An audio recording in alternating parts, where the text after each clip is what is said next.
Do you let questions come in to your mind? దేవుడు వాగ్దానం ఇచ్చాడు కరెక్టే, దేవుడు మాట ఇచ్చాడు కరెక్టే, కానీ జరుగుతుందా, ఇది నిజమా అని వచ్చాడు అపవాది అవ్వ దగ్గరికి. ఈ రోజు అపవాది మందరికి కూడా ఇది నిజమా, ఇది జరుగుతుందా, ఇది అవుతుందా అని వస్తాడు.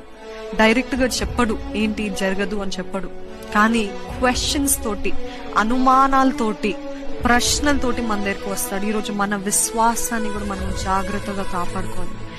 Protect the faith, protect the word. అంటే దేవుడు మనకిచ్చిన వాక్యాన్ని I know rest in the promises. You might have the promise but rest in the promise. Rest ఏంటి?